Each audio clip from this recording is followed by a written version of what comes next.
Okay, that's fine. Anahita is there. Anahita doing, inviting, welcoming our guests with flower tokens. May I now request Srimati Manisha Lohia Kanoria to recite the shlokas.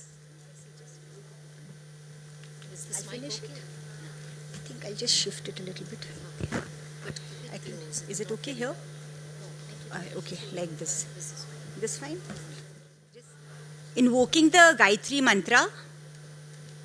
Om Tat Savitur Varenyam Bhargo Devasya Dhimahi Dhiyo Yo Na Prachodayat.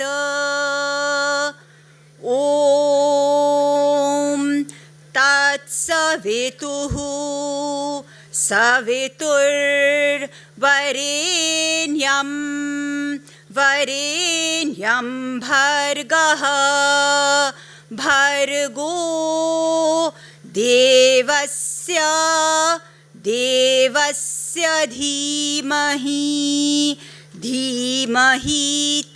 Dhimahi Dhiyo Yaha Yo Naha Nah Prachodayaditi Prachodayat. Om Tat Savitus Tat Savituhu Savitur Varenyam Varenyagun Savitur Varenyam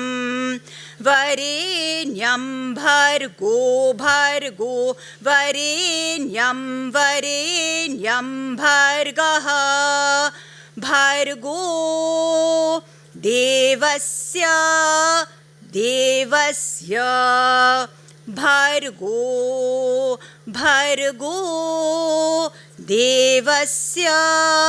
Devasya Dhimahi Devasya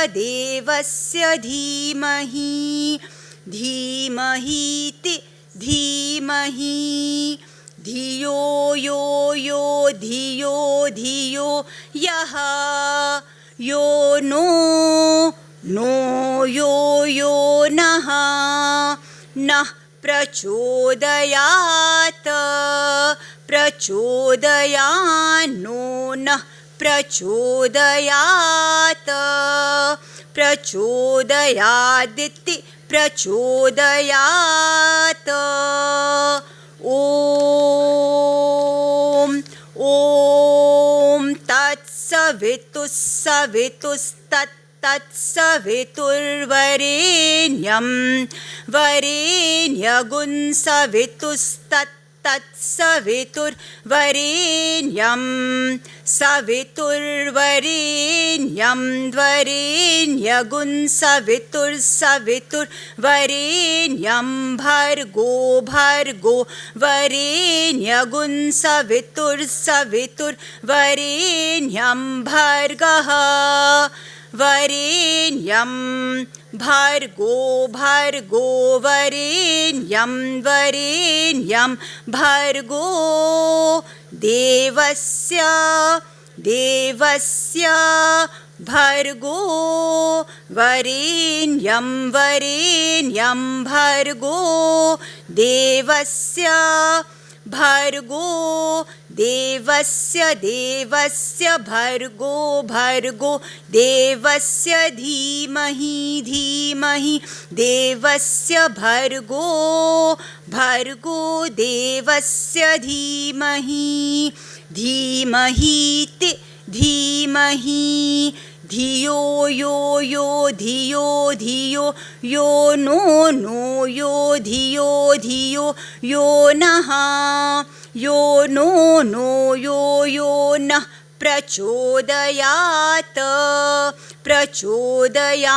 No Yo Nah Prachodayat Nah प्रचोदयात्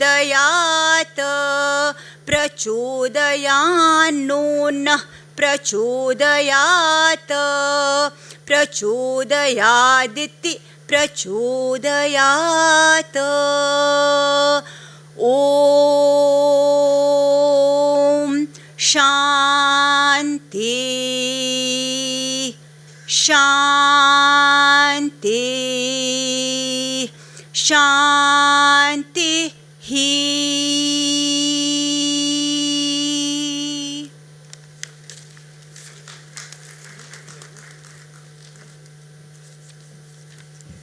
Thank you so much, Manisha ji, for setting the tone of this particular session of the Confluence. May I now request Maji, Srimati Champa Devi Kanoria, to welcome our distinguished guests.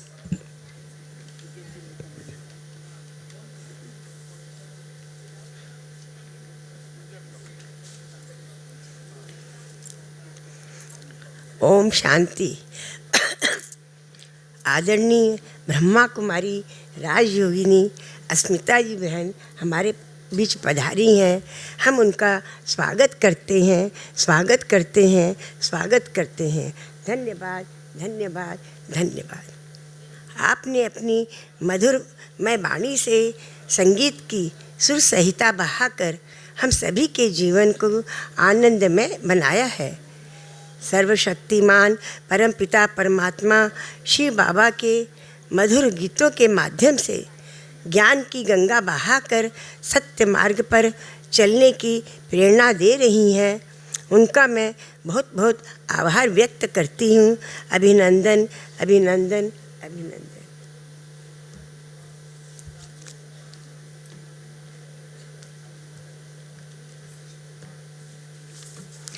Thank you so much. And now we would go straight into the address, the much awaited address of Raj Yogini B.K. Asmita. Om Shanti.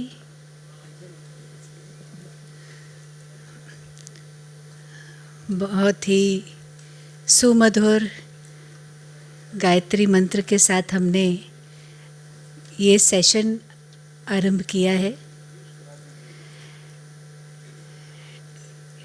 This is to invoke the source of light and energy, because we live in a world of uncertainty, instability. So when everything is uncertain and unstable around you, what do you rely on? Can you afford to rely on what is happening outside? Of course, you need to be aware of what is happening, and accordingly, it is also important to make plans. We are all planning always.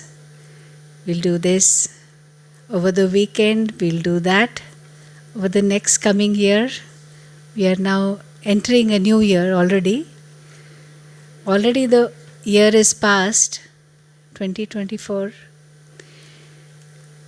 So planning is no doubt very important, but very often plans fail. Very often strategies fail. We all know that because things are so uncertain. We may have planned something and something else happens. So what do you rely on? Ultimately, it is so important to understand the self and to grow and to improve the self, so that we have the courage and we have the inner resource to face whatever uncertain, whatever unforeseen situations crop up. Isn't that true? So that courage is so important in today's world. And courage comes from clarity. Clarity about what is the purpose of what you are doing. Clarity about your own inner calling. Clarity about your own capabilities, gives us courage. So I'd like to start with this little song, which is a reminder of courage. Because courage is everything, I believe. It is confidence. Courage is also understanding the faith that you have on yourself and on the Supreme. The faith that you have on your values. The faith that you have on your own good karma. So, may I ask you to please join in a moment of silence, listen to this song and try to experience it.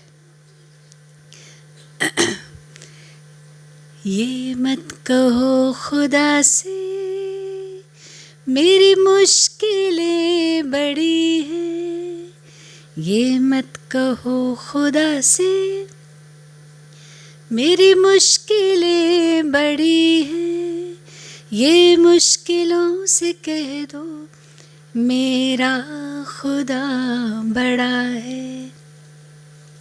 ये मत कहो खुदा से मेरी मुश्किलें बड़ी हैं, ये मुश्किलों से कह दो मेरा खुदा बड़ा है.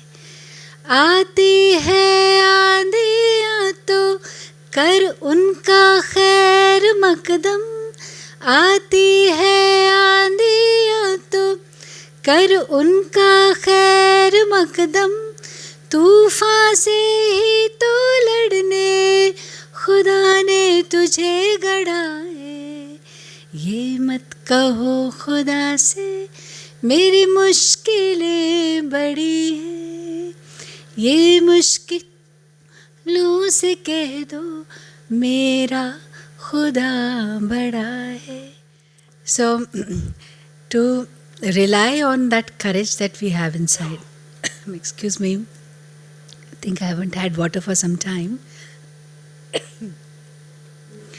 So, how to bring out that courage, that confidence? Because you see, there's a lot about, inspirations, there's a lot about motivation. People try to rely on that, but what is it? So people are looking for something that will, give them, remind them of their own inner confidence. When we think about motivation, it's a little bit like what I'm reminded of is, in school, in our younger days when we used to play games, we had our friends and family members sitting on the sides to, say, okay, go, you can do it, and cheering us. So that was a sense of motivation. But in life, tell me, do you always have people cheering you? Right? Always motivating you? If you have someone, you're very lucky. But not so lucky. Because, if you're always relying on motivation from others, it's like your, car needs dhakka all the time. You need someone to push your car, but you don't have any fuel in your car. So you don't have capability of moving on your own, you're just relying on some motivation.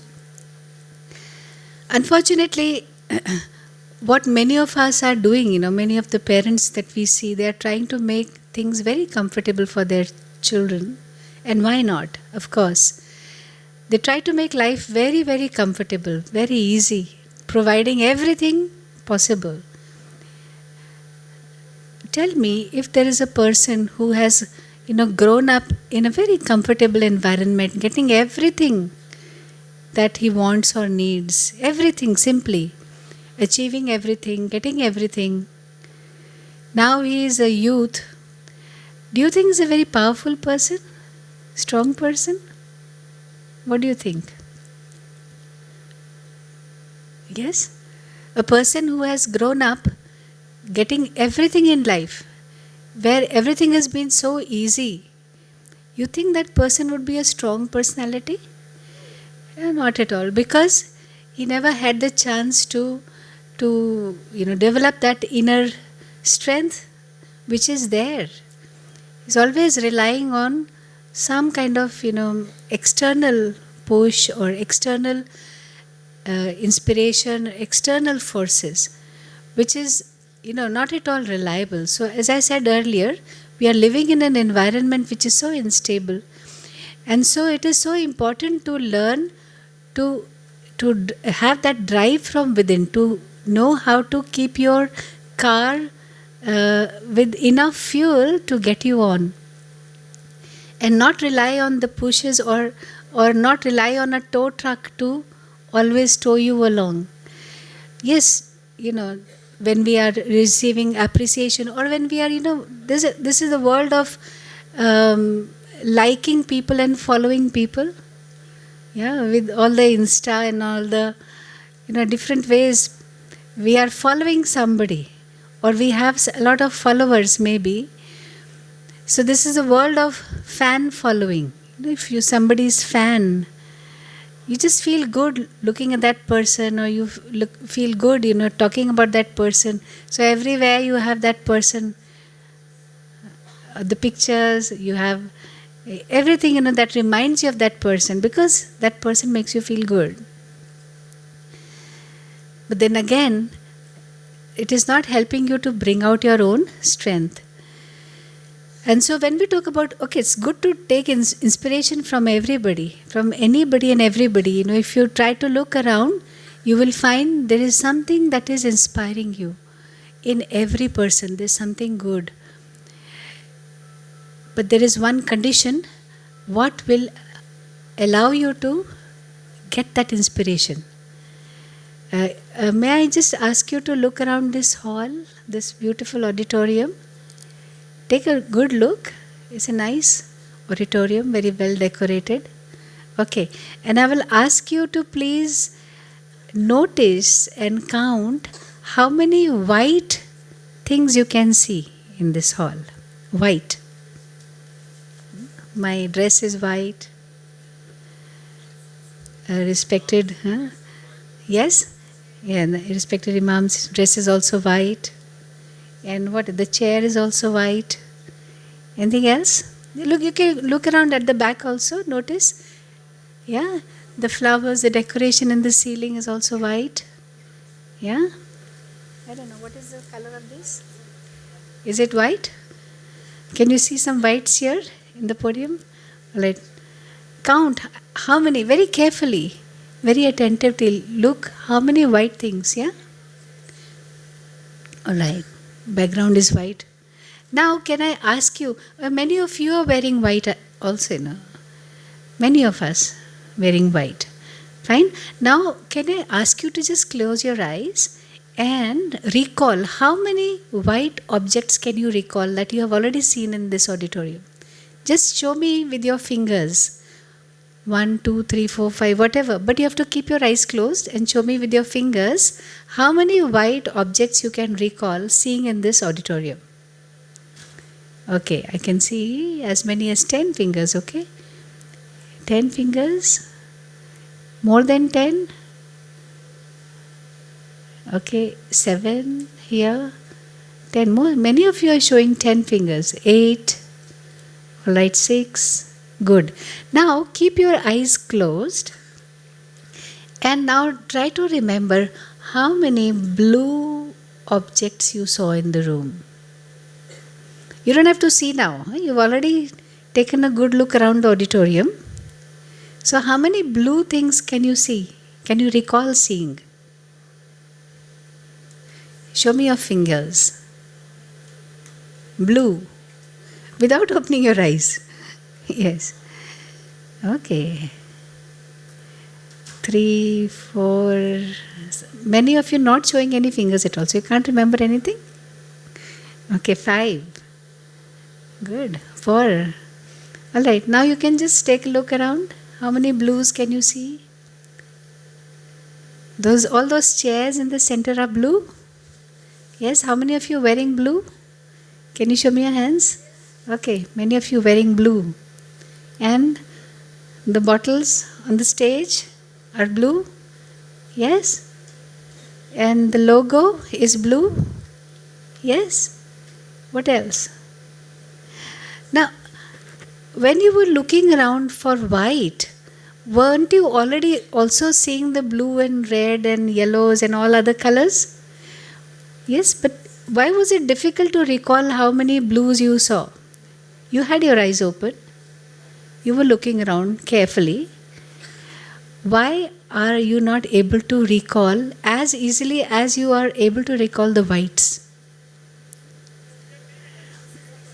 Correct. Exactly. So, because you were paying attention on whites, only the number of whites went in and were recorded here. Right? So, it is all a question of where and where you are paying attention. If you are paying attention to all that is good in others, if you are paying attention, then that good will be recorded. Have you met people who are very good at catching mistakes? Yes? Have you met anybody like that? Very good. They will notice everything that is going wrong. They will notice everything, all the defects. Very smart people, but not very happy people. Always finding faults in everything. They are smart, but not happy. So that is not because our attention, where we are focused, where we are, what we are paying attention to, is what is actually entering here.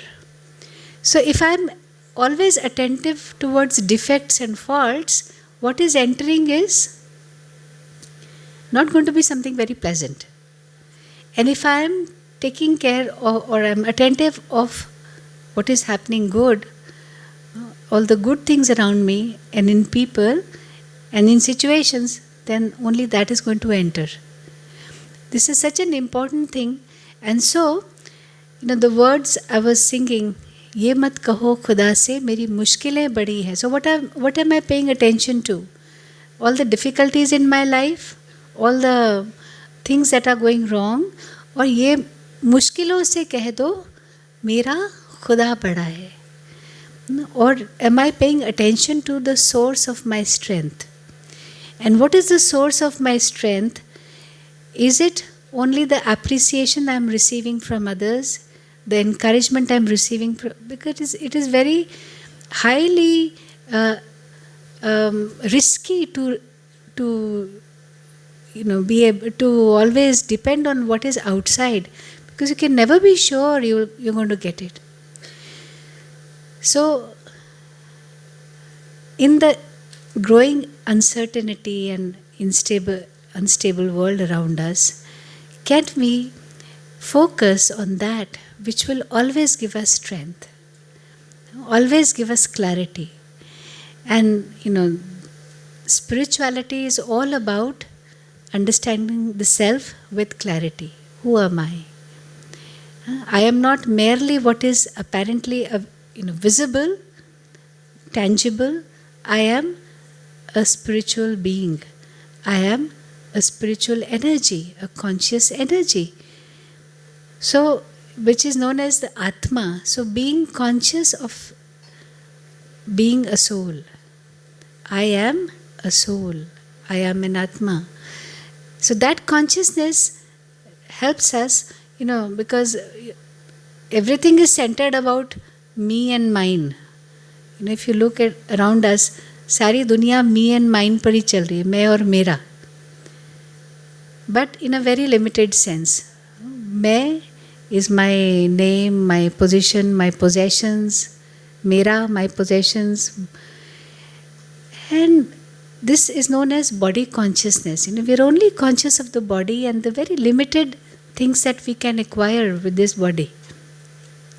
So if I am only conscious of that, then I tend to segregate myself from others. Okay, I am white, so and so is black, so and so is orange, so and so is, I'm always alone. When I'm body conscious, I'm alone. We forget we all are connected. Only as souls, only as spiritual energy, we all are connected. We have a relation. Do I have any relation with you? Do I have a relation with you?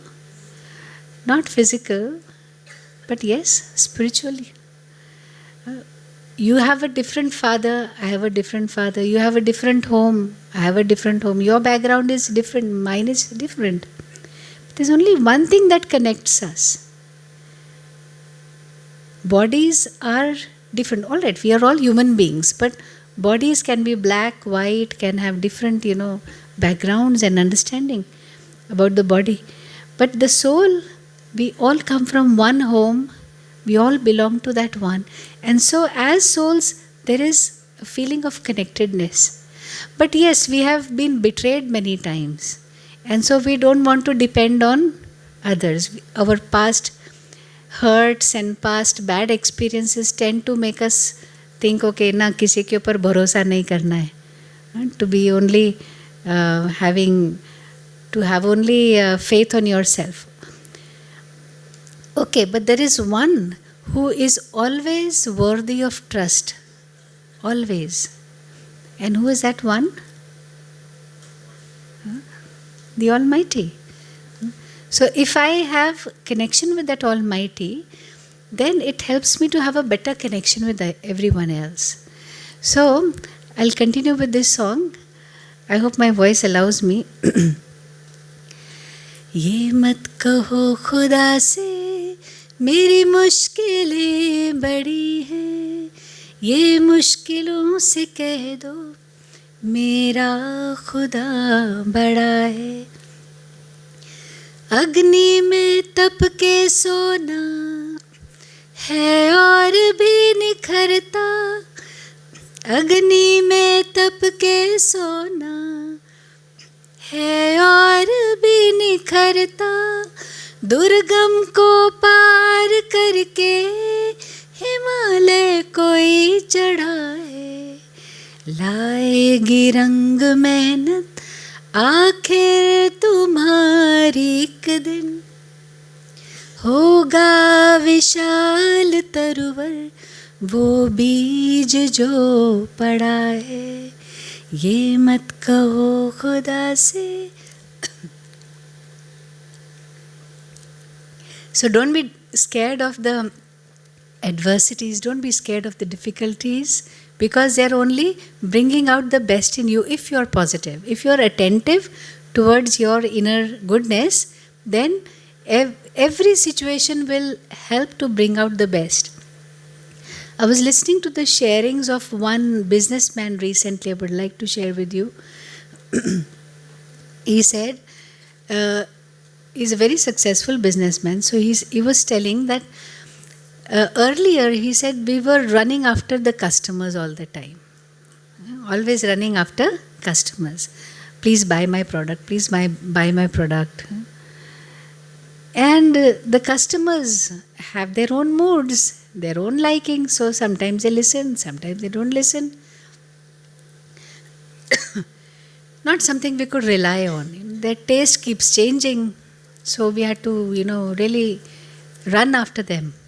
So that was very frustrating. Then he said, we started working on our product, how to improve the product, how to improve the branding, how to improve the self. And now he says the customers are running after us. We want your product. See? So the self is something if I work on, if I take care of the self and improve myself, bring out my strengths, bring out my positivity, then I don't have to run after achievements. I don't have to run after success. It comes, it follows very easily. And do you all have a constant life partner? Do you have a good partner? Life partner? Okay, I'm not talking about how many of you are married or not married. You know what I'm talking about? I'm talking about a partner who has guaranteed to stay with you all through life and beyond. Do you have? Anyone who will always guide you, always protect you, always be with you. You have? Yes. Now, it's very important that we have that partner, but also it's also important to remember that you have that partner. Just having is not enough.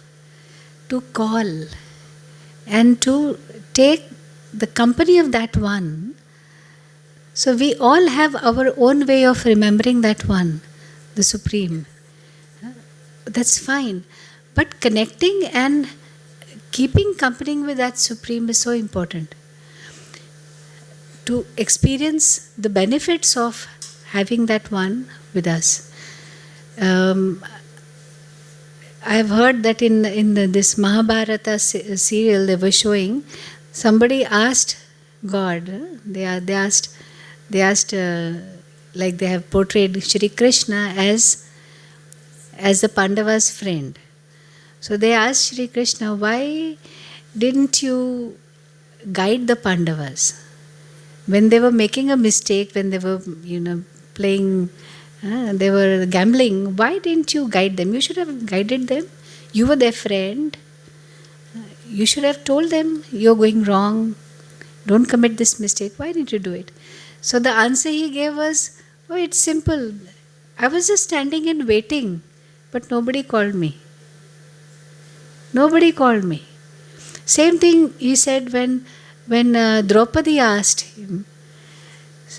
Draupadi said, Shri Krishna, you were very late. You came, but you came at the last moment.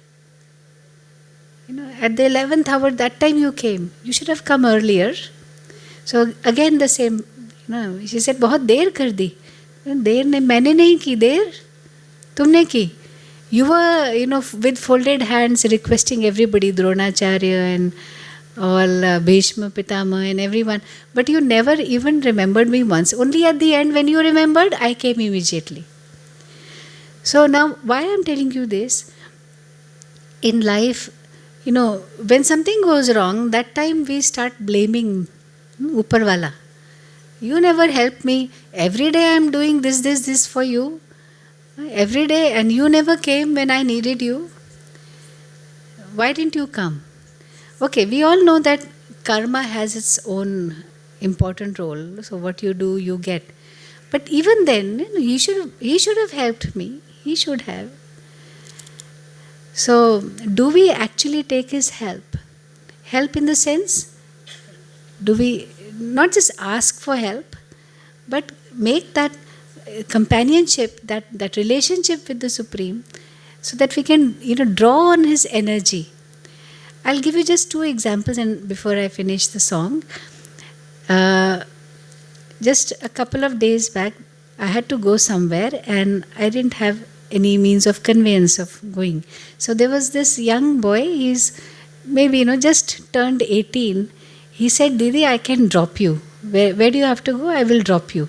So I said, can you drive? He said, yes, I'm very good at it. Come, why don't you try and see? So he was driving. He loved to drive, so he knew how to drive, but he just recently got his license. So I found that he was driving so well, so safe and really good driving, very smooth going. So I said, the very young boy, I said, how are you? I mean, you driving so well? So he said, who taught me to drive well? I was driving, but who taught me to drive well? I said, who? So he said, like this. So I said, how? So he said, whenever I start driving, when I sit on the driver's seat, I never sit alone. I call him. He's my friend. I call him and come on, be seated beside me. We are going to go to this place. And ever since I started doing this practice of, invoking, and just a thought, okay, my dear friend, in our centers we refer to that Upparwala as Baba. Baba, not talking about any human being, no Sadhu Baba, but Baba means the father. Like in Bengali we say Baba, father.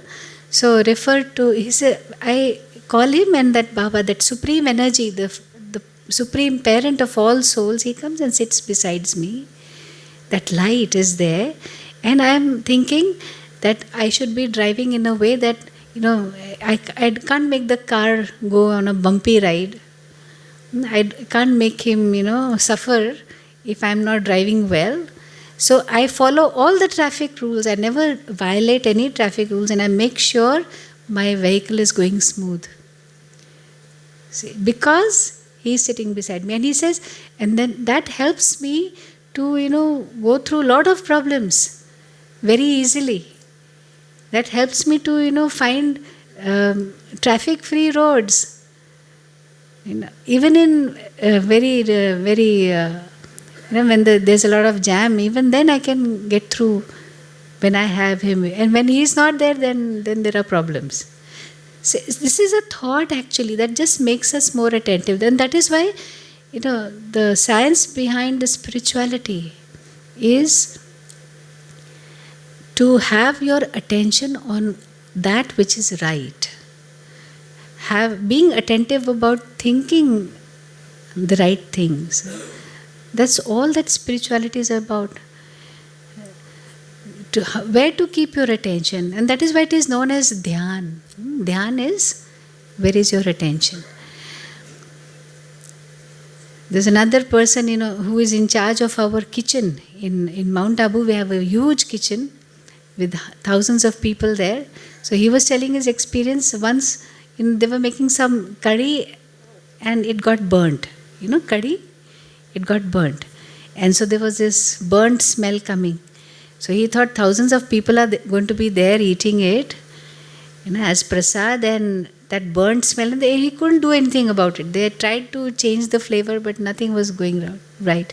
So at that point of time, he is invoking, okay, my dear Sathi, my dear Supreme, please come, and I don't know what to do with this, but you help me in this situation. And everybody had it and they relished it.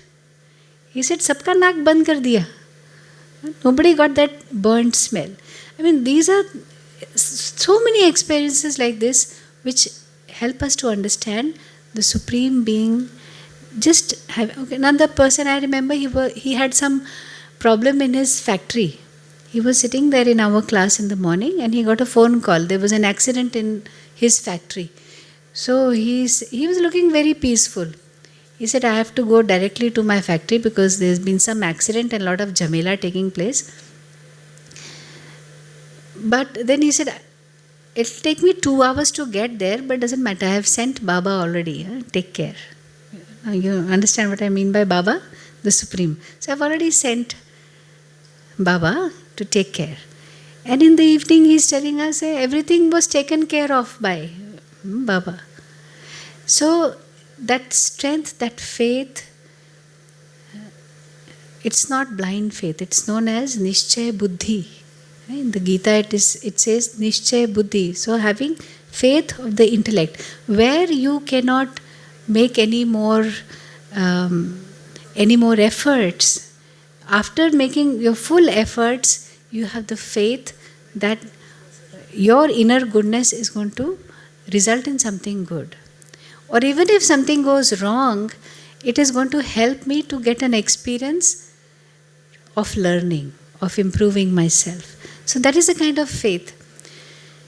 So the second stanza of this song goes, वो सर्व शक्तियों से जब साथ है हमारे, वो सर्व शक्तियों से जब साथ है हमारे, हर काम उसके रहते हरगिज़ हुआ पड़ा है, कभी हारना ना, हिम्मत का कदम बढ़ाओ, कभी हारना ना, हिम्मत का कदम बढ़ाओ, हजारों कदम बढ़ाने वो सामने खड़ा है, ये मत कहो खुदा से मेरी मुश्किलें बड़ी हैं, ये मुश्किलों से कह दो मेरा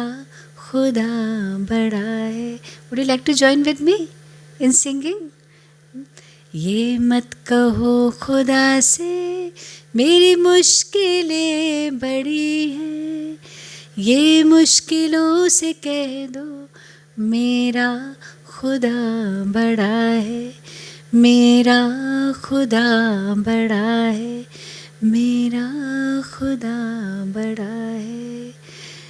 So thank you very much and wish you a very happy, peaceful and powerful inner strengthening in the coming new year, because we are going to need, because the world is changing and we need to strengthen ourselves to really from within, how to make the self very powerful.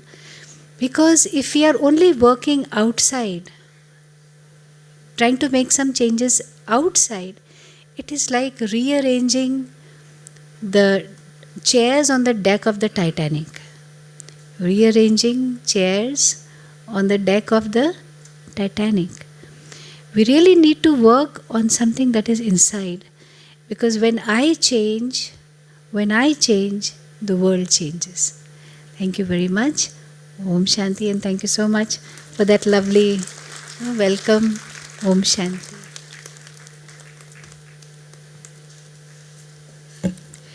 Thank you and pranam. We would take this particular panel forward. May I now call upon Faizan Munir. He is the director of an NGO which is known as Global Humanity for Human. There are many projects that this NGO is engaged in. One very important one is Reach Them, Teach Them. In this project, educational awareness is fostered amidst children who live in clusters. He also heads many other projects like this, like Reach Them, Feed Them, Plant Them, Save Them, etc. Faizan Munir.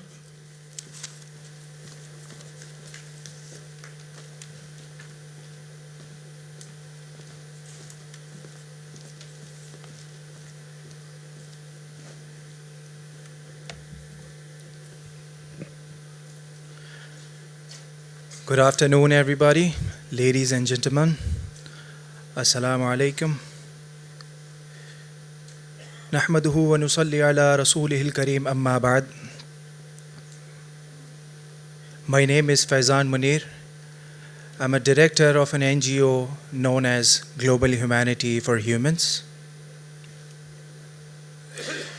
First and foremost, I would like to extend my heartfelt gratitude to our respected Dr. Hari Prasad Kanoria ji and Kanoria Foundation and his family for this beautiful gathering that we have here. Initially, I was planning to discuss, not to discuss, but to speak on a different subject, but the atmosphere that all the individuals have created here, I would like to speak on a subject very close to my heart, is spirituality among youth. As we navigate the journey of youth filled with aspiration to enhance our lives and to achieve greatness, we often overlook the importance of spirituality amongst us. Without it, we find ourselves lacking a sense of tranquility, compassion, and most importantly, inner peace,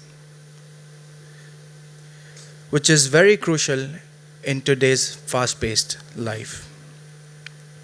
I respectfully urge our elders here to take initiate to our younger generation, to tell them the importance of spirituality the importance of humanity, the importance of kindness, the importance of compassion.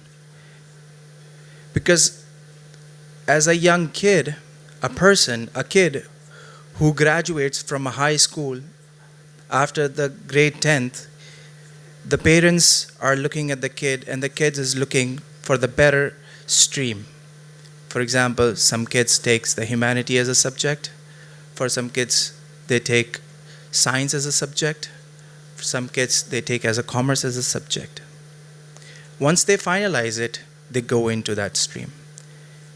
Once they graduate from a high school, they go and look for a better universities and better colleges.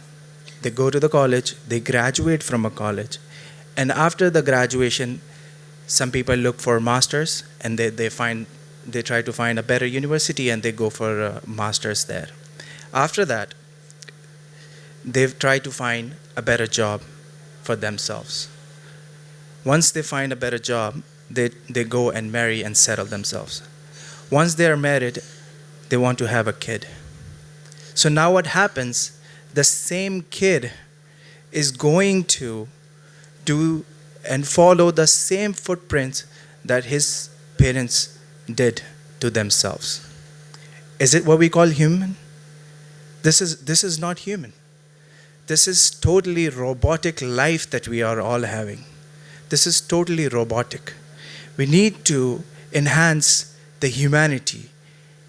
And the humanity can be encouraged by our elders into our society to our younger generations.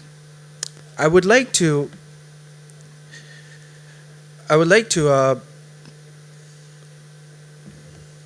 extend my gratitude to my respected father, Dr. Imam Umair Ilyasi, who is the Chief Imam of India. He helped me shape my character and perspective in order to respect all the religion, no matter their caste, no matter their socioeconomic status, no matter what their religion belongs to. He always taught me one thing: the humanity is your religion. You should respect everybody in every manner you could. The importance of spirituality, I would like to give an example how the soul without the spirituality and with the spirituality looks like. Look at me, everybody. I have two glasses. One is filled with Coca-Cola. One is filled with the water. Consider this as a soul. There is no transparency. It's toxic. It's unhealthy. It's not reliable. On the other side, if you look at it, it's clear. It's healthy. It's transparent. Now take these two glasses as a representation of two souls. One is pure, healthy, and the other one is toxic. Ponder this analogy and think wisely. Thank you. Appreciate it.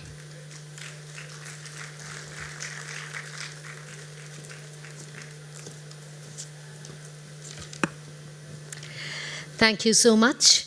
And now we come to Dr. Imam Umair Ahmed Ilyasi for his address.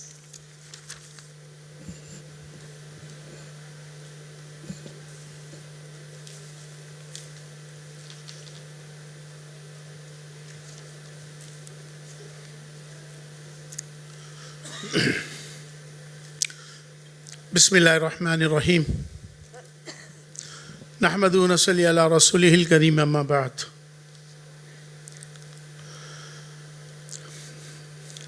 आज के 15th world Confluence of humanity and powers spirituality के मौके पर हमारे बीच respected Hari Prasad कनौरिया जी, हमारी बहन अभी जिनको हमने बहुत अच्छे से सुना,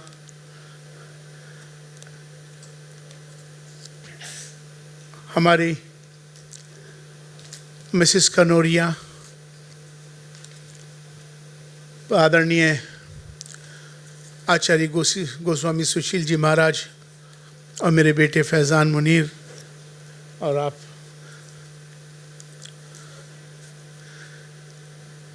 वैसे तो मैं इनको कनौरिया जी और उनकी धर्म पत्नी, वैसे तो हमारे यहाँ बेगम कहते हैं। कनौरिया जी, जिसके पास बेगम हो वो बेगम हो जाता है।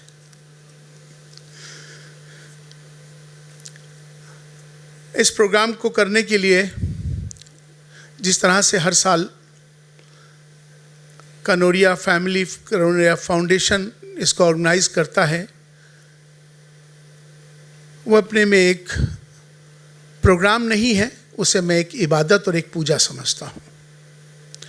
कई सालों से लगातार हमेशा से मैं आया हूँ, लेकिन कोरोना के बाद से फिर उसको डिजिटल कर दिया गया। लेकिन उसके बाद से ये पहला प्रोग्राम है जिसमें हम सब लोग दोबारा से इकट्ठे हुए हैं और ये एक पूरी फैमिली दोबारा से इकट्ठी होती है। मुझे बहुत लंबा नहीं कहना है, बहुत मुख्तसर बात में अपनी बात को रखना है। जो कि आज का जो सब्जेक्ट है ह्यूमैनिटी है, स्पिरिचुअलिटी है, इसके लिए मैं हमेशा से कहता हूँ सबको कि जो इंसान है उसका इंसानियत करेक्टर होता है। हर एक इंसान का एक इंसानियत है, जो उसका धर्म होता है, उसका करेक्टर होता है, और उसका करेक्टर है, उसकी इंसानियत है कि दूसरे धर्मों का आदर सम्मान करो, दूसरों के ग्रंथों का भी आदर सम्मान करो, सभी संतों का भी सम्मान करो, दया करो, करुणा करो, माफ़ करो, रहम करो। ये सारे उसके इंसानियत के धर्म हैं। हमारी सबकी जातियां ज़रूर अलग हो सकती हैं, हमारी सबकी पूजा पद्धति सबकी ज़रूर अलग हो सकती है, हमारे धर्म सबके ज़रूर अलग हो सकते हैं, लेकिन हमारा जो सबसे बड़ा धर्म इंसान और इंसानियत है, इसे हमेशा याद रखना चाहिए हम लोगों को। जंगें चल रही हैं पूरे विश्व में, आपके सामने हैं, आप लोग देखते हैं, डिजिटल दुनिया है, अब तो सब कुछ सबके हाथ में है, सब लोग देखते रहते हैं। जंगें हो रही हैं इस समय मुल्कों में, एक दूसरे पे बम डाल रहा है, एक इंसान को मार रहा है। कितनी तकलीफ होती है देखने के बाद। कोई भी इंसान हो, किसी क्षेत्र का हो, किसी जाति का हो, किसी धर्म का हो, इससे कोई फ़र्क नहीं पड़ता, कोई भी हो इंसान है। एक इंसान किस तरह से इतने हैवी बम्स, इतने हैवी बम्स से आप सोच नहीं सकते, जहाज़ों से एक दूसरे पर मार रहे हैं। कौन मर रहा है? इंसान मर रहे हैं, इंसानियत मर रही है। हमको इसके लिए आवाज़ उठानी चाहिए, चाहे कहीं पर भी हो, किसी के साथ भी हो। जुल्म है, हमें अपनी इस इंसानियत को ज़िंदा रखना चाहिए। दर्द किसी को भी हो, दर्द होता है, तकलीफ़ किसी को भी पहुंचती है, उसका एहसास सबके अंदर आना चाहिए। आज मैं चूँकि बहुत लंबा बोलने का आदी भी नहीं हूँ, चूँकि मुझे दूसरों को सुनना है। अभी मेरी बहन ने जो एक बात कही, बहन मैं तकरीबन 20 साल से ब्रह्मा कुमारी इस ऑर्गेनाइजेशन से जुड़ा हूँ। दादी जानकी देवी जो इनकी जो बड़ी जो थी, अब चली गई इस दुनिया से। हमने उनके साथ इंग्लैंड में, यूरोप में, पूरी दुनिया में बहुत सारे प्रोग्राम्स किए हैं।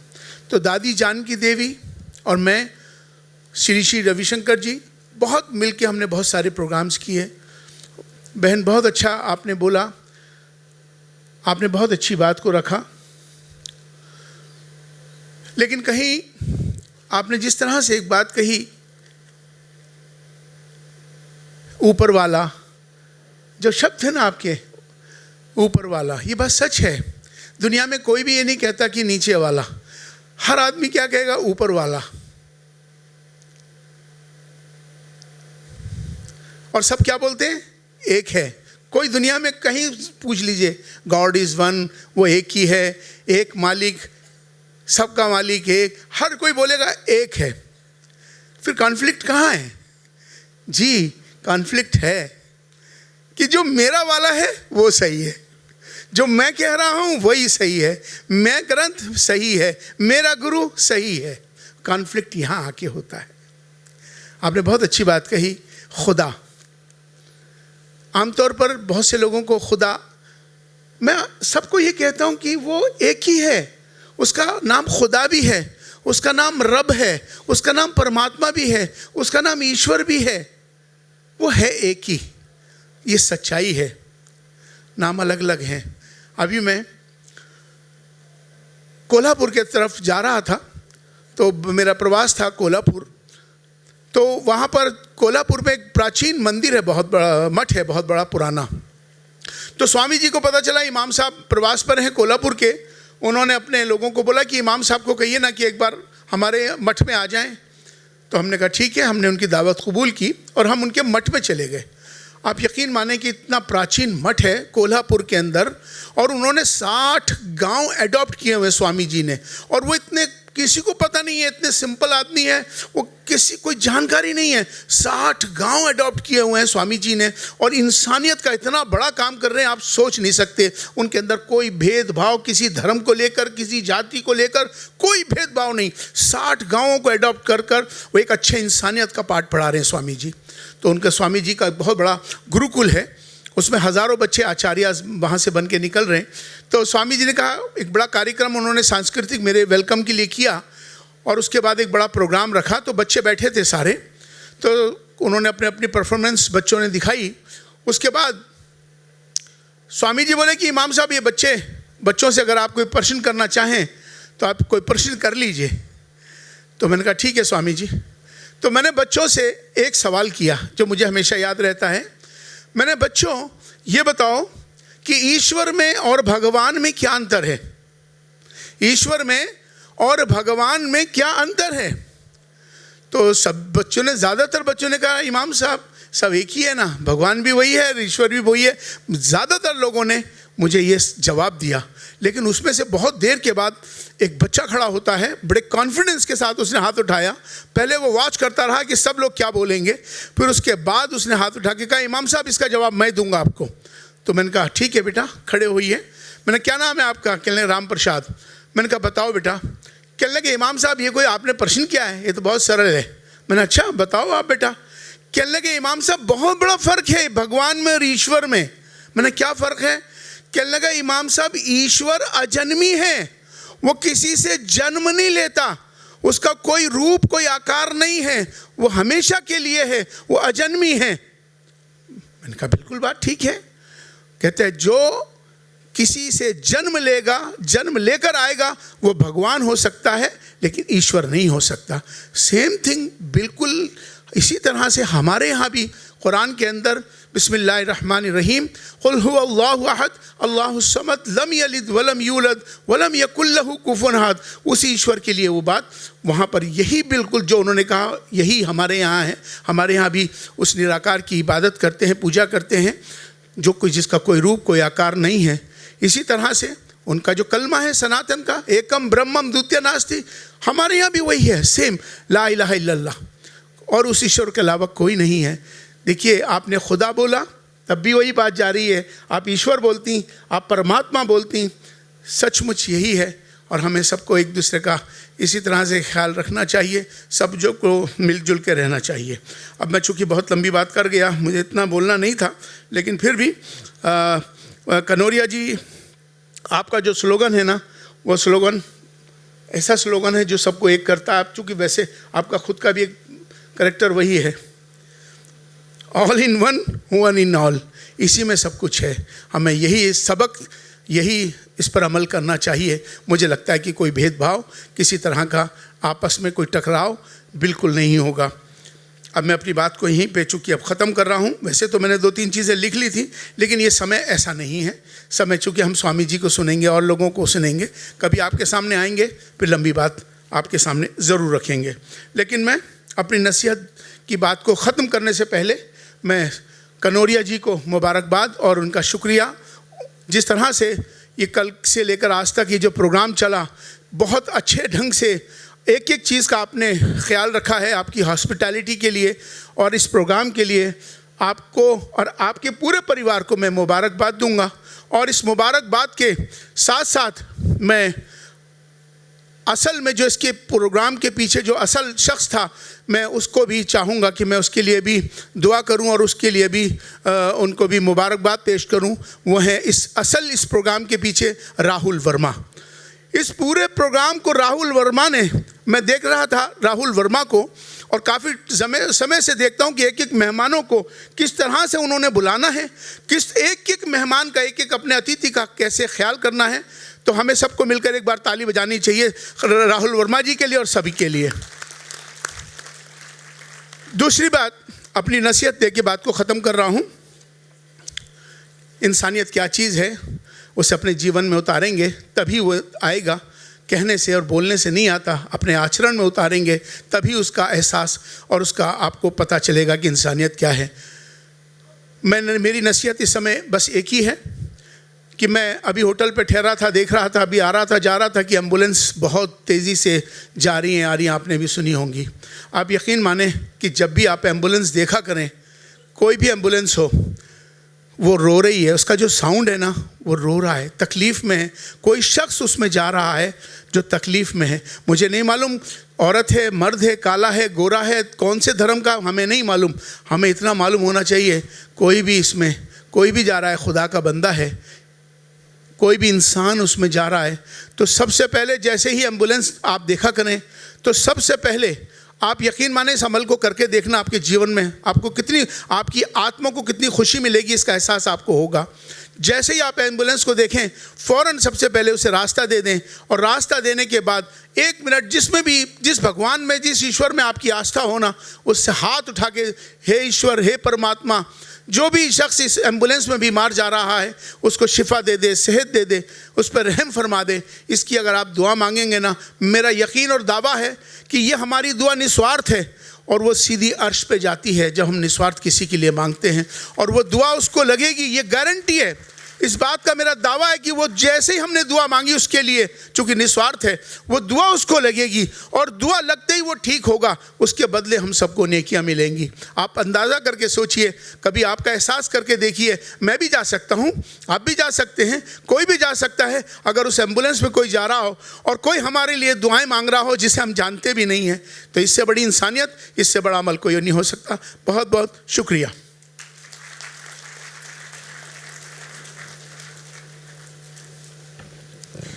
What a lovely, simple way of practicing spirituality that the Imam Sahab just told us.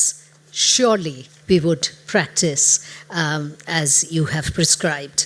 So, right now we move on to Goswami Sushil Ji Maharaj and maybe.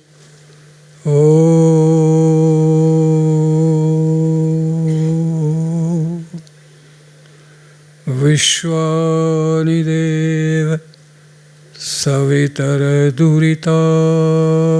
परासुव यद्भद्रं तन्न आसुव। रिस्पेक्ट गाइस, आज की अध्यक्षता कर रहे इस conference की हमारे हमारे खनौडिया जी, उनकी धर्मपत्नी जी, माननीय चीफ इमाम of India doctor Umar Ahmed Ilyasi ji, उनके साहबजादे जिनको पहली बार सुना है। सबसे पहले I want to thanks your organisation who invites me here to speak in two things. which is very, very important for the humanity. What is the dharma? We must know what is the difference between dharma and ideology. दो different things. मैंने कुछ दिन पहले आपके ब्रह्म कुमारी का, ऐसे तो इलियासी जी ने कहा, उस वक्त से हम लोग जुड़े हैं पूरी दुनिया में, आपके और आप हमारे ऑर्गेनाइजेशन भारतीय सर्वधर्म संसद के साथ मिलकर चलते हैं, जो विश्व में शांति का पैगाम लेकर जा रही है। और ख़ास तौर पे मजहबी लड़ाई जो है, जो हो रही है, वो धर्मों की लड़ाई नहीं है, वो पर्टिकुलर आइडेंटिटीज़ की लड़ाई है। उसको समझने की ज़रूरत है कि कोई भी धर्म मनुष्य को अधर्मी बनाने के लिए तैयार नहीं, कहीं कोई व्याख्या नहीं है। कभी भी तोड़ने की बात कोई धर्म करता है ऐसा मैंने नहीं सुना है, मैंने पढ़ा सब धर्मों को है। तो ये धर्म और संस्कृति का मामला है। जितनी बात हम ह्यूमैनिटी की कह रहे हैं, स्पिरिचुअलिटी की कह रहे हैं, ये धर्म से ही तो मिल रही है हमको।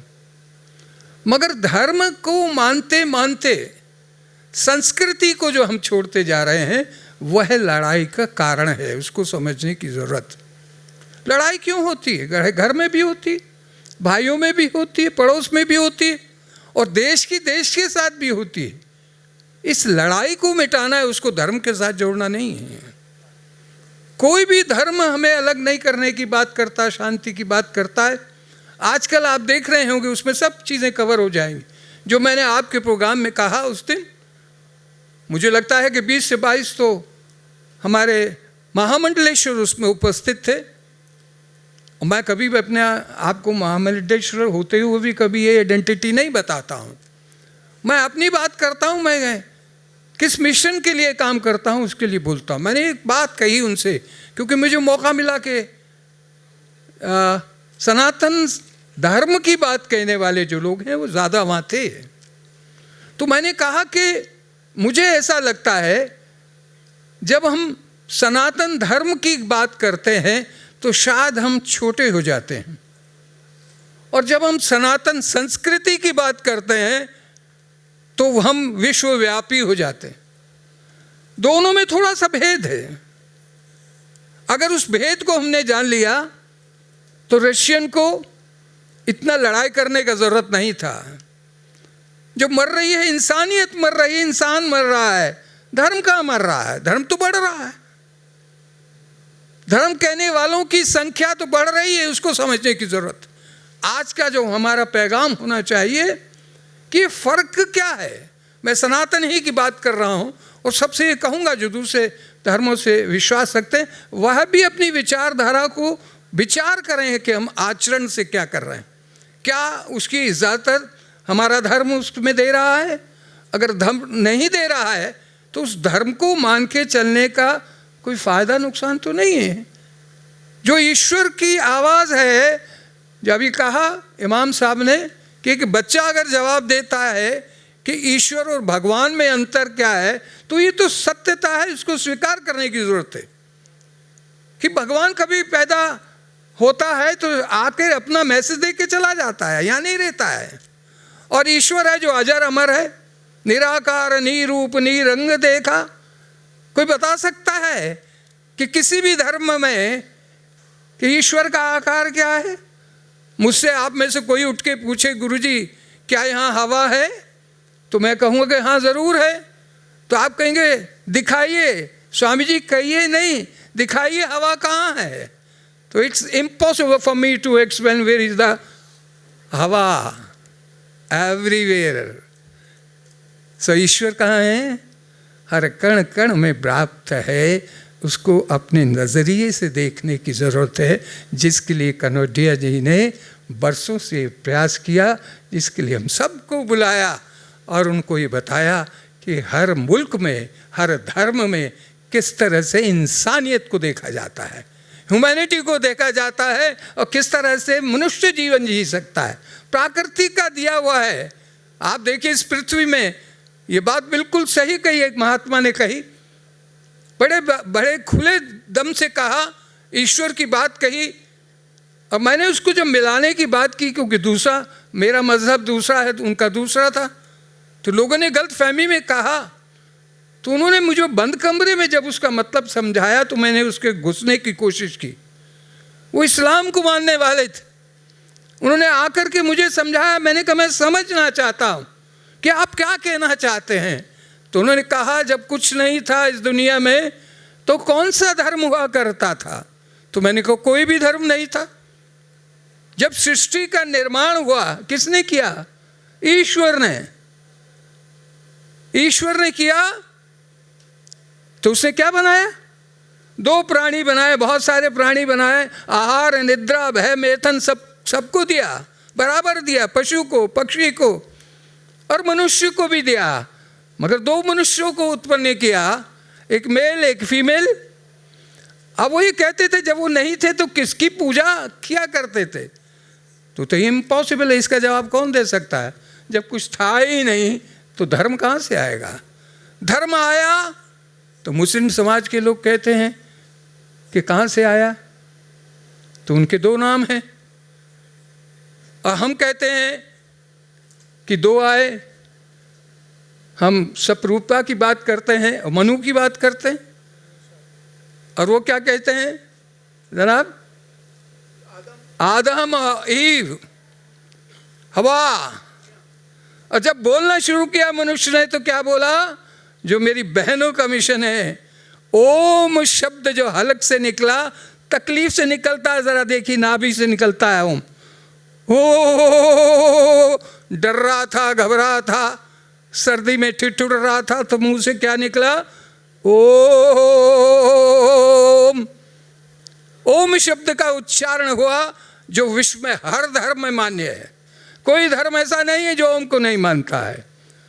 और जब उसके साथ शांति लग गया तो मेरी बहनों का मिशन पूरा विश्व में समा गया, क्योंकि विश्व का मनुष्य प्राणी एक ही बात जानता है, और वो जानता है ईश्वर जो अजर अमर है, और दूसरा है इंसानियत और सब एकता का, मनुष्यता का। तो ये भेद जो समाप्त हो रहा है, मैंने संतों के सामने कहा, कभी कभी ऐसा होता है कि मुझे अंडर एस्टिमेट करते हैं। वो कहते हैं मैं तो बड़ा बेवकूफ़ आदमी, भले ही महामंडलेश्वर हो गया हूँ, मगर मैं दृढ़ता से अपनी बात पर रहता हूँ। मैं अपने धर्म को बहुत गहराई से समझता हूँ और फ़क्र से कहता हूँ कि मैं सनातन धर्मी इसलिए हूँ कि मैं सनातन संस्कृति को मानता हूँ।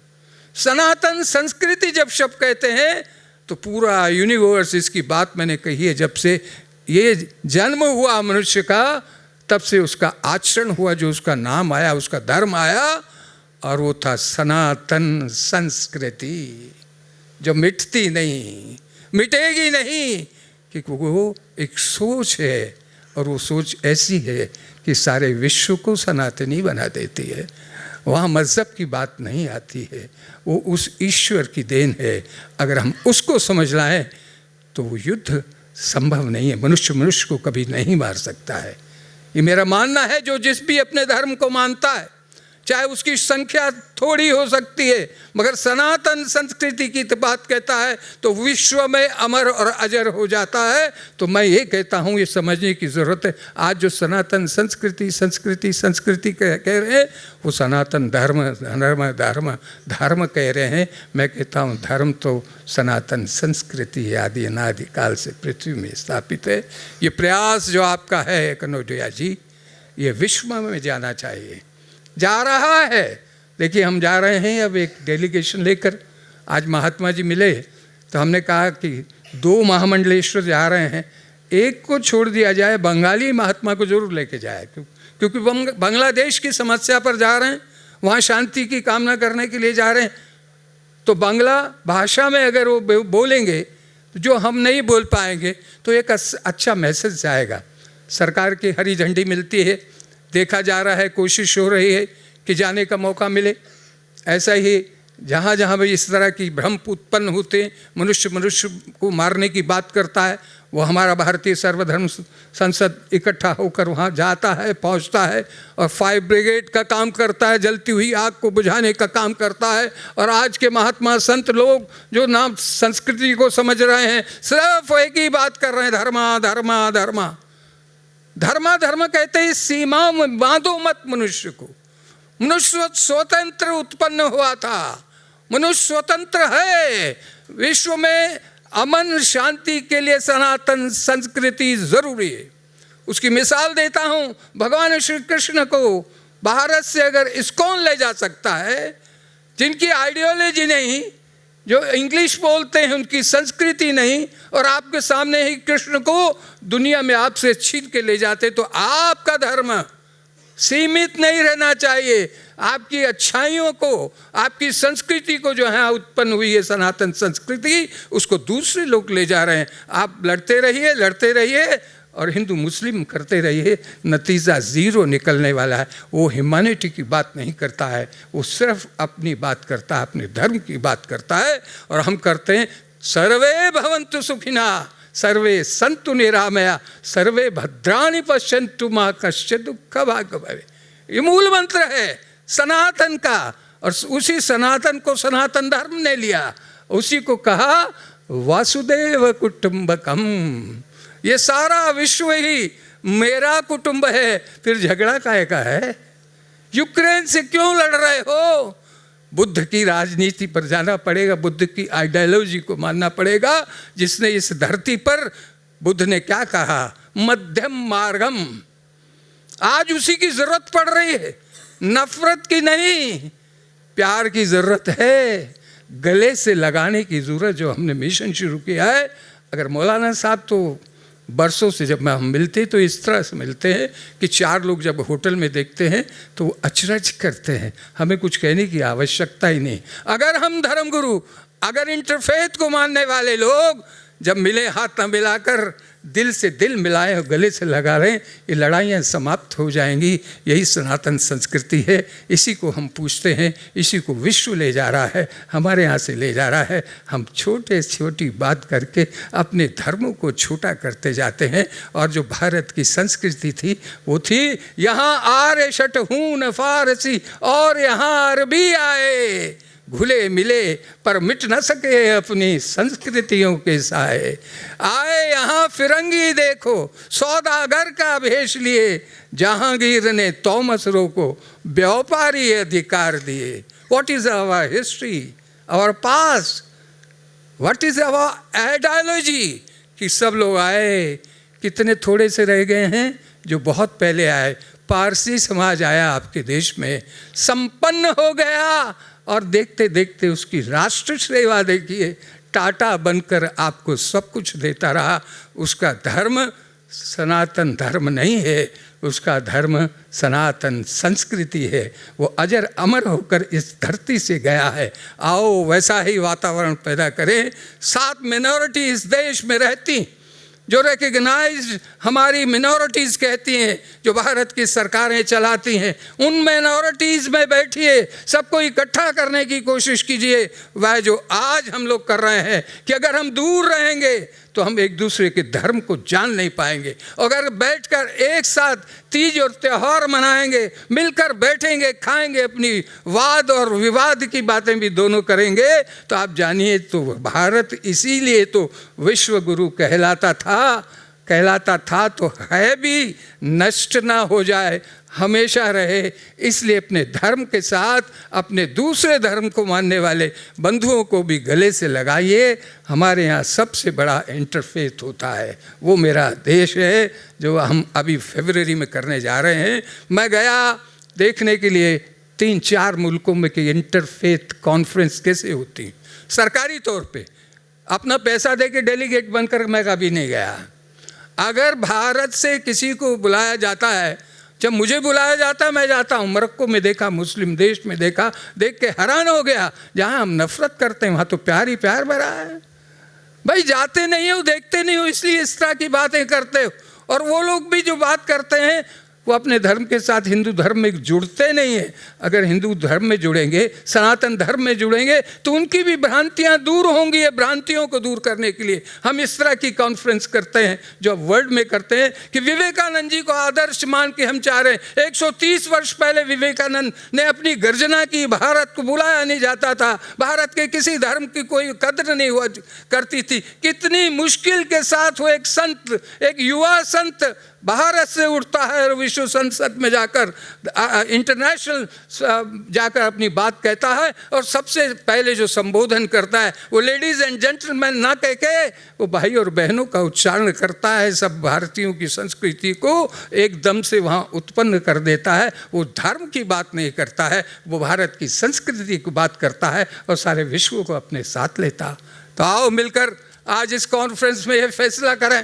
तो कुछ फैसले कर रहे हैं, जो आपने सब्जेक्ट रखे हैं वो यही है कि भाईचारा कैसे बढ़े, उसके लिए मिलना होगा। बांग्लादेश में खाली हिंदू मर रहे हैं ऐसी बात नहीं है। अरे भाई, 4 कौमें और मुसलमानों में है जो इस्लाम को मानती है, वह भी वहाँ मर रहा है, क्रिश्चियन भी वहाँ मर रहा है, हर व्यापारी वहाँ मर रहा है, खाली हिंदू नहीं मर रहा। इसलिए तो हमने कहा कि जब हमारे महामंडलेश्वर कलकत्ता से जाएंगे तो बांग्ला में अपनी भाषा में बताएंगे। It is to stop the all the minorities को ख़त्म करना चाहते हैं कुछ लोग। इस्लाम नहीं, इस्लाम को मानने वाले नहीं, इस्लाम को मानने वालों में से कुछ सत्ता की लालच के लिए इस्लाम को बदनाम कर रहे हैं। इस्लाम बुरा नहीं, हम ये ना कहें, वो हिंदू तो बरसों से रहते हैं।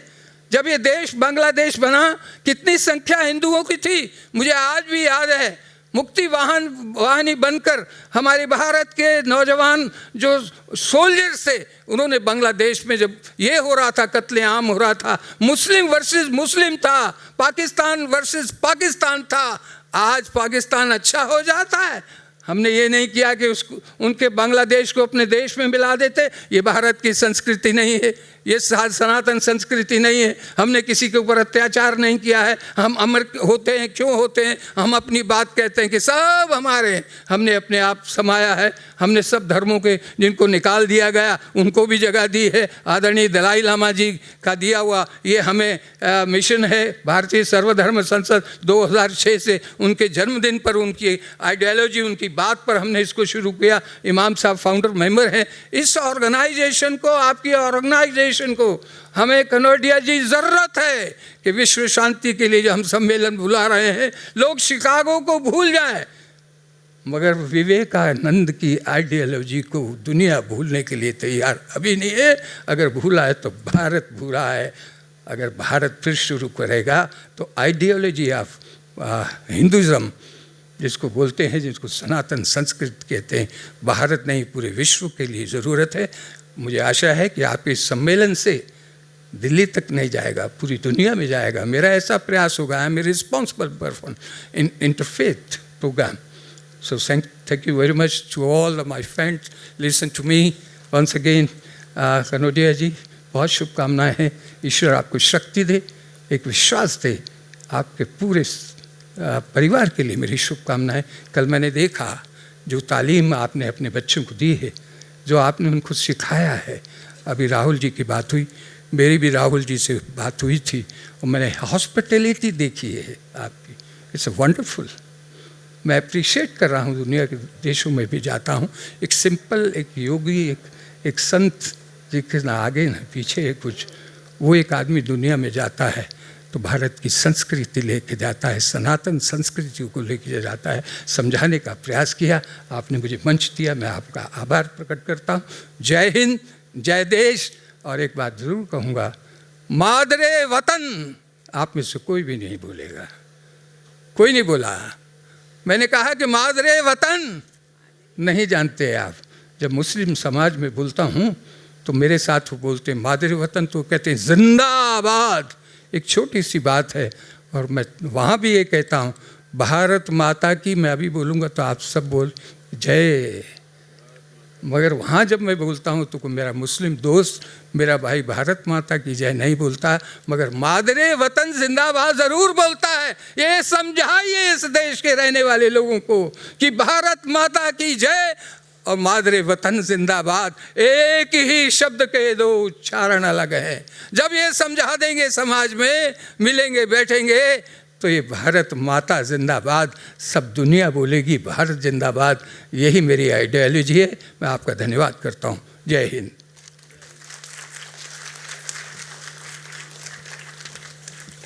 Thank you and pranam. To come back to the topic of this particular confluence, science and spirituality, finally we have someone from the bastion of science, Dr. Shishir Roy. My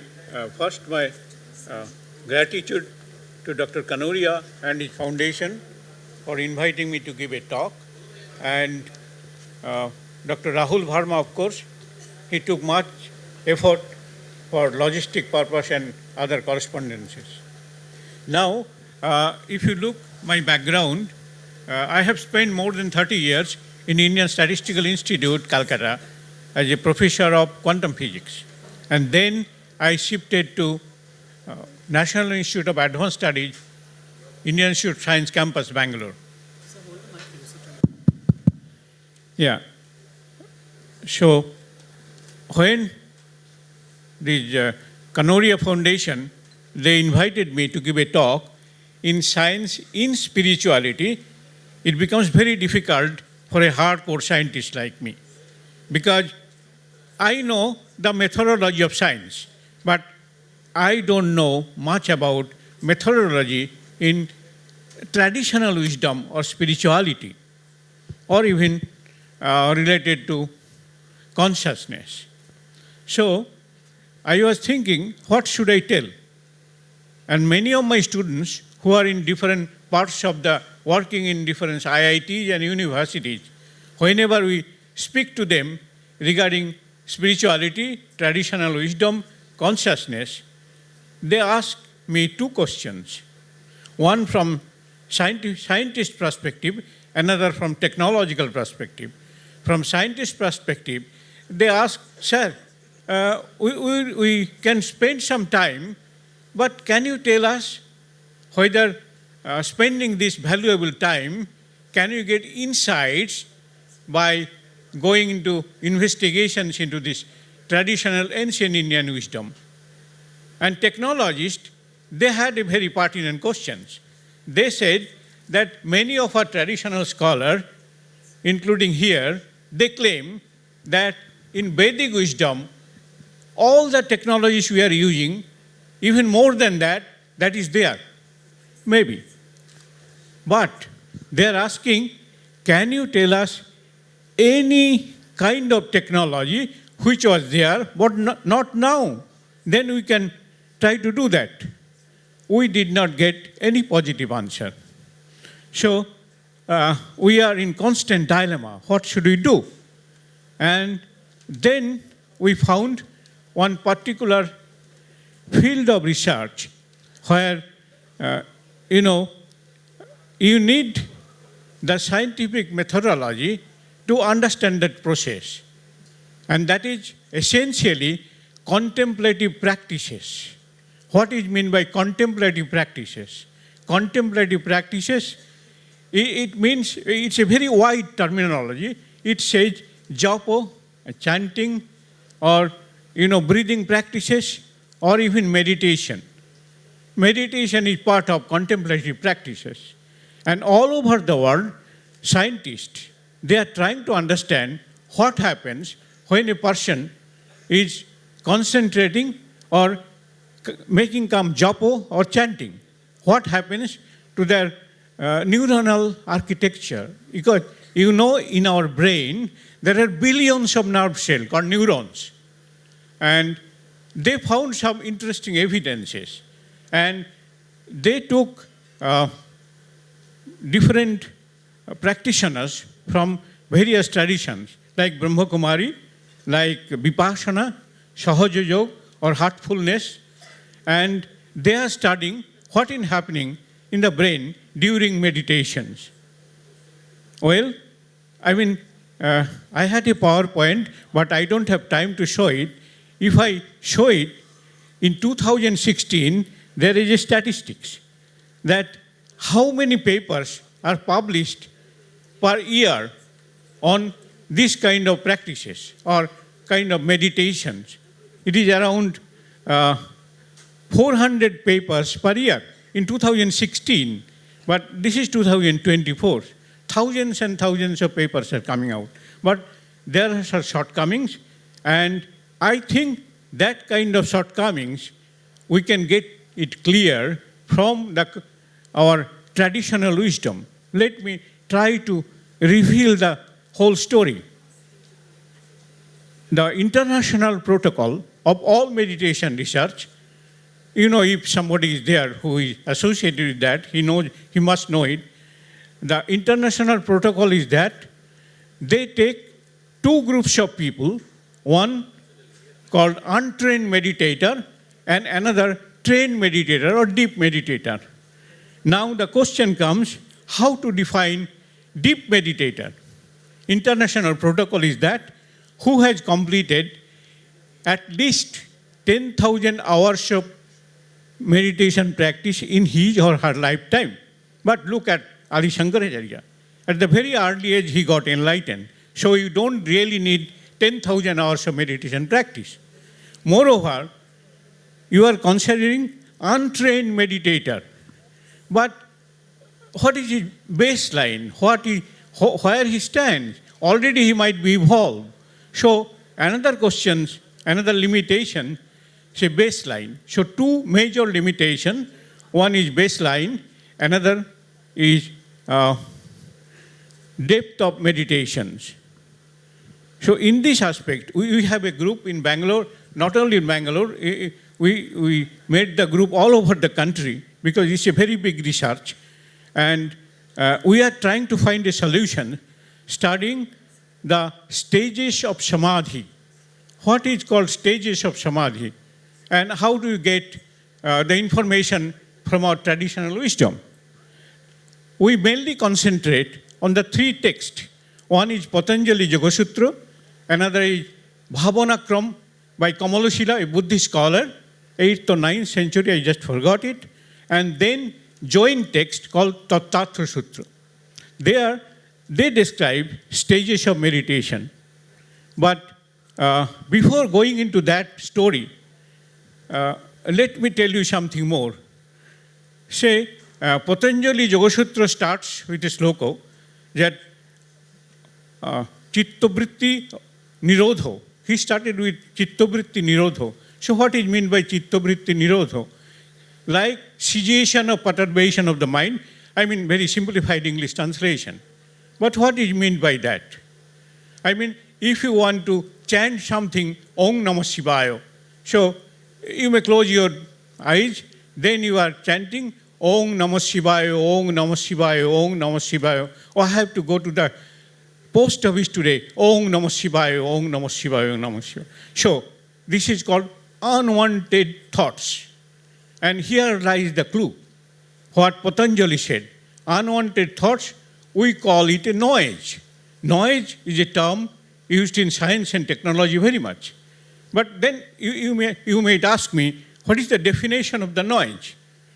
Definition of noise is unwanted variation which depends very much on the context. I can give you an example. Like the people here in Eastern Zone, they like very much Hindustani classical music. But if you bring a Western classical music and play it before him, to him or her, it may seem noise, because unwanted. So this is a very general definition of noise. So we are thinking that whole meditation process is a kind of noise reduction process. But there are a lot of complexities. In which sense? Because brain, because what we are measuring the synchronizations of the brain waves. So it means we are involving the brain anatomy. And in the brain anatomy itself, there are a lot of noises, like synaptic noise, noise due to ion channel. You know, in neurons, a nerve cell, there are many, many channels at the nanoscale. And what are the functioning of the nanoscale? Because the ions like potassium, sodium, calcium, they enters into the channel and comes out of the other end. So the opening and closing of the channel creates noise. It's a random process. So, and that noise even comes to the cognitive level. Now, our motto is, our object is how to characterize the different stages of samadhi. In briefly speaking, we can say sampragyato and asampragyato samadhi, or nirvikalpa and savikalpa samadhi. And again, in savikalpa samadhi, there are several sub-states, even in nirvikalpa too.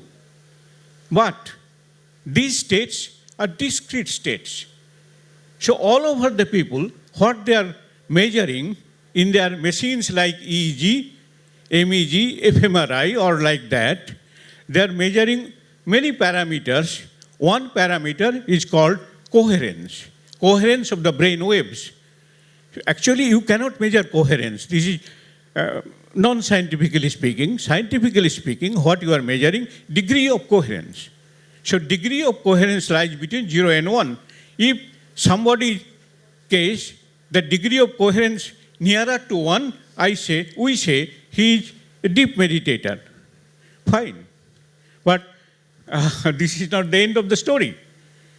We have a discrete stages of samadhi. Now, the parameter we are using called degree of coherence is a continuous parameter. So, how to characterize the discrete stages with continuum parameter? So, we stuck. Then we thought maybe there is another way. The way is to study noise. Noise, as I told, noise produced by physiologically also, like synaptic and ion channel noise, also noise by wandering of the minds. So how do you measure, estimate the noise? If there are a person here who is working on EEG data, even in a hospital, not in meditation cases, what he does, they have a program which separates the periodic signal and aperiodic signals. So they throw away this aperiodic part, they take away the periodic part. And they study what is happening to a particular body, like memory loss or like dementia or like other kind of disease. But a group of neuroscientists, NUSLA, in USA, out of curiosity, he studied the throwaway part, the aperiodic part, and he opened up a black box. In which sense? Because as soon as he studied the aperiodic part, he found that there is a mathematical term called 1 by f, means this is related to frequency, and this gradient of this 1 by f changes with memory loss, dementia, not studied in case of meditation. And some people, they studied also that for the two groups of people who are untrained meditator and trained meditator, they found if they are in restful state, then they did not found any deviation. But our proposition is that if we take the data from institution like Brahma Kumari, some people they told they have worked on Brahma Kumari's data, or like Vipassana in Buddhist techniques, on in heartfulness, then we can try to find out from the raw data this aperiodic part and the structure of the noise. What is structure of the noise? In science and technology, already we have already studied the various type of noise, like white noise, pink noise, red noise, etc., etc. So similarly, in case of meditation practices, we want to study this kind of structure of the noise as well as the degree of coherence. But we don't know yet whether it will be sufficient to characterize the various stages of meditation or samadhi. But unless we can do it, the international protocol is not possible. Now you can ask me, well, you are taking the insights from traditional Indian wisdom or text, you are doing something and trying to find the neuronal correlates, what is happening in the brain. But what else you will get it? What we are doing, we are pushing the science to its limit. In which way? That many people said, well, science cannot explain it, so we need something else. But this is not the way we should speak. I mean, scientists should speak. Science is very young, 400 years old, hardly. So we need to exhaust the whole paradigm. And that's why we're pushing the limit of the science further and further on. And whether the subjective experiences in contemplative practices can be tracked down with the scientific methodology. Like there is a big issue people think of called qualia. Qualia, it means you look at flower, redness of the flower or sweetness of the sweet. That is called qualia. So the main debate is there, frontal debate in neuroscience and physics, whether these qualia can be explained in terms of the laws of physics. If then, okay, in terms of physics we can explain everything. If not, probably we have to go to a domain beyond the present understanding of physics. So in this project, in this work, we need collaborations from traditional scholars because we need to understand more and more the different process of samadhi. And most simple way, people say, why don't you do the meditation practice? And then you will understand the whole thing. But it's I don't know whether at our age it is possible.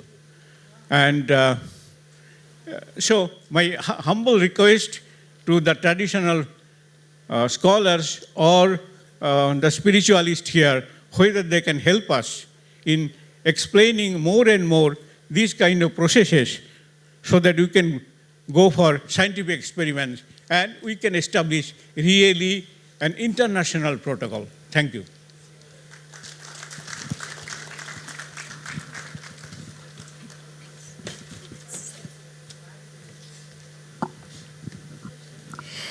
Thank you so much. And may I now call upon Avanishri Sonkia to make the closing remarks and do the vote of thanks.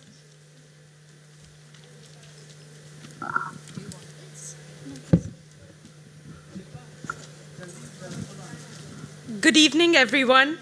As we conclude this inspiring session, I'm filled with gratitude and reflection and would like to thank our esteemed speakers for their insightful words and B.K. Ashmita's beautiful singing. As an architect, I see the synergy between science and spirituality every day as we design spaces. Architecture isn't just about structures, it's about aligning one's energy with the physical space. We might build fantastic spaces, but if the energies of the spaces aren't aligned, the residents will never feel at ease. All of you must have heard of Vastu Shastra or Feng Shui. It's the perfect example of synergy between science and spirituality. It clearly defines how the 5 elements of nature within our body and the physical space need to align to create a harmonious habitation.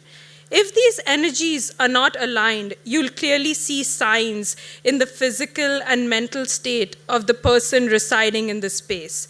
Hence, through my everyday work, I have learned to be more aware of the signs nature gives me and how I can align myself with those energies and create a perfect balance within. May we all continue to explore the synergy in our work and everyday lives. Thank you for being part of this journey. Thank you.